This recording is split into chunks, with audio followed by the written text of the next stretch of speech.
পাকিস্তানের ভেতরে চলছে গুপ্ত হত্যা, যা পরিচালনা করছে ভারত। বলিউডের কোনো সিনেমার গল্প নয় এটি, বাস্তবেই ঘটছে এমন কভার্ট অপারেশন ৩ বছর ধরে।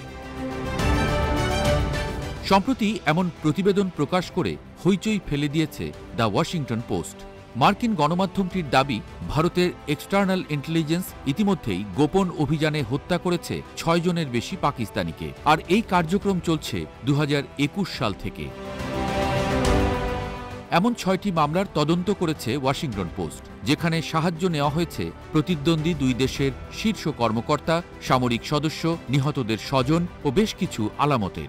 উত্তর আমেরিকায় ভারতীয় গোয়েন্দাদের গুপ্ত হত্যার প্যাটার্নের সঙ্গে হুবহু মিলে গেছে প্রতিবেশী দেশে কভার্ট অপারেশনের ধরন। ২০১৩ সালে লাহোরের কোট লাখপাত জেলে হত্যা করা হয় ভারতীয় বন্দী সরবজিৎ সিংকে। এই হত্যার সঙ্গে জড়িত ছিলেন আমির সরফরাজ তাম্বা নামের এক পাকিস্তানি। ১১ বছর পর ২০২৪ সালের এপ্রিলে তাম্বার বাড়িতে ঢুকে বন্দুক হামলা চালায় মুখোশধারী দুই ব্যক্তি। সে সময় পাক স্বরাষ্ট্রমন্ত্রী মোহসিন নাকভি এই হামলাকে ভারতীয় গোয়েন্দাদের কাজ বলে অভিযোগ করেন।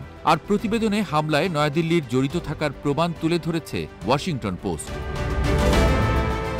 প্রতিবেদনে বলা হয়, ভারতের ইতিহাসে সবচেয়ে দৃঢ় প্রধানমন্ত্রী হিসেবে নিজেকে প্রমাণ করতে চেষ্টায় ব্যস্ত নরেন্দ্র মোদী।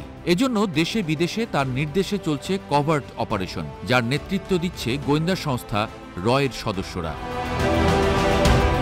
ওয়াশিংটন পোস্টের প্রতিবেদনে দাবি করা হয়, পাকিস্তানের গোয়েন্দা অভিযানে সরাসরি যুক্ত ছিলেন না কোনো ভারতীয় ব্যক্তি, বরং এজন্য বেছে নেওয়া হয় স্থানীয় সন্ত্রাসীদের। কন্ট্রাক্ট কিলারদের সঙ্গে যোগাযোগের জন্য দুবাইয়ে নিয়োগ করা হয়েছে ব্যবসায়ী, যিনি সন্ত্রাসীদের সঙ্গে মধ্যস্থতার কাজটি করে থাকেন। পাশাপাশি টার্গেটের উপর নজরদারি চালানোর জন্য তৈরি করে দেন আলাদা টিম। অনিয়ন্ত্রিত ব্যাংকিং নেটওয়ার্ক বা হাওয়ালার মাধ্যমে চলে অর্থ লেনদেন। ঠিক একই প্যাটার্নে কানাডায় হত্যা করা হয়েছিল শিখ নেতা হরদীপ সিং নিজ্জারকে। তবে কভার্ট অপারেশনে জড়িত থাকার বিষয়টি স্বীকার কিংবা অস্বীকার কোনোটিই করেনি ভারত।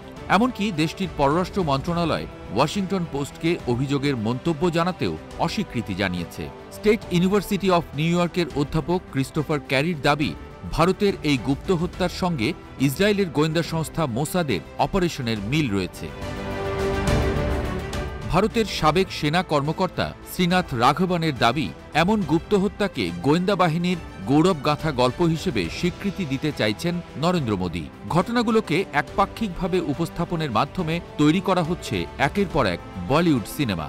বেশিরভাগেরই ট্যাগলাইন থাকে দ্য নিউ ইন্ডিয়া। যদিও যুক্তরাষ্ট্র, কানাডা ও সবশেষ পাকিস্তানে রয়ের গুপ্ত হত্যার সম্পৃক্ততা ফাঁস হয়ে যাওয়ায় চাপে রয়েছে নয়াদিল্লি।